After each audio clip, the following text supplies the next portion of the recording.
Market में एक नया डिवाइस आ गया है जिसमें एक साइड से चोर डालो और दूसरी तरफ से दानवीर निकलता है और एक साइड से फ्रॉडस्टर डालो और दूसरी तरफ से कट्टर ईमानदार निकलता है। क्या आपको इस डिवाइस के बारे में पता है? तो इस नए डिवाइस का नाम है पॉडकास्ट।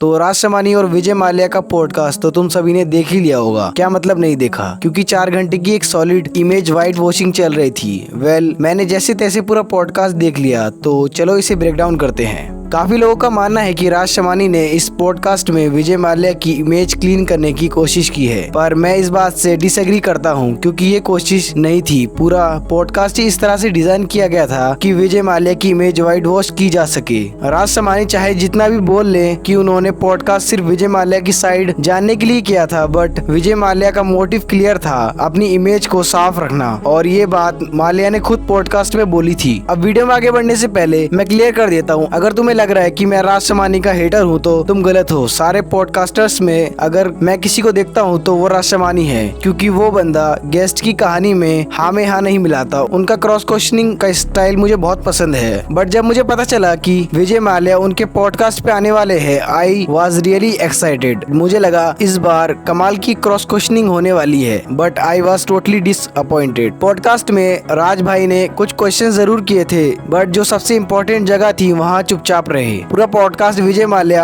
डोमिनेट कर रहा था। एक पॉइंट पे तो लगा कि विजय माल्या के पर्सनल यूट्यूब चैनल का पॉडकास्ट चल रहा हो। ये वही विजय माल्या है जिसके ऊपर हजारों करोड़ों का फ्रॉड लोन केस चल रहा है। इंडियन एजेंसी ने उस पे मनी लॉन्ड्रिंग का सीरियस चार्जेस लगाए हैं, और ये बंदा पॉडकास्ट में आके कैजुअली बोलता है मैं चोर नहीं हूँ, और राज शमानी का जवाब होता है थैंक यू फॉर शेयरिंग। राज भाई का कहना है कि मैं ग्लोरीफाई नहीं कर रहा, सिर्फ उनकी साइड सुन रहा हूँ। पर भाई जब तुम उसके जवाब को चैलेंज ही नहीं करते, फैक्ट्स के थ्रू पुशबैक नहीं देते, तो तुम जर्नलिज्म नहीं पीआर कर रहे हो। पॉडकास्ट की शुरुआत ही एक इमोशनल नैरेटिव से होती है। After 9 years Vijay Mallya finally speaks. राज शमानी बोलते हैं उनका पर्पस था माल्या की साइड सुनना, पर जब तुम सिर्फ एक साइड एयर करते रहो बिना किसी फैक्चुअल चैलेंज के, तो वो स्टोरी टेलिंग नहीं वाइट वॉशिंग होती है। पूरा पॉडकास्ट माल्या विक्टिम कार्ड खेलता रहा। मैं मीडिया का विक्टिम हूँ, मैं चोर नहीं हूँ, मैंने पैसे दे दिए हैं, और राज शमानी मोस्टली सिर्फ हेड नोट करते रहे। विजय माल्या ने बोला 14,000 करोड़ रिकवर हो गए। हाँ, पैसे रिकवर जरूर हुए हैं, बट माल्या ने खुद से नहीं दिए। वो पैसे कोर्ट्स के ऑर्डर और एसेट सीज के थ्रू निकाले गए। अगर कोई चोर बैंक लूट के पकड़ा जाता है और पुलिस उसके पैसे वापस ले लेती है, तो क्या वो क्लीन हो जाता है? नहीं। यहाँ विजय माल्या से ज्यादा सीरियस मैटर है राज शमानी की क्रेडिबिलिटी पर। हाँ, और इन केस एक की वजह से बाकी पॉडकास्टर इन्फ्लुएंस होकर कुछ चंद व्यूज और पैसों के लिए क्रिमिनल्स को वाइट वॉश करना स्टार्ट कर देंगे। पॉडकास्ट का पूरा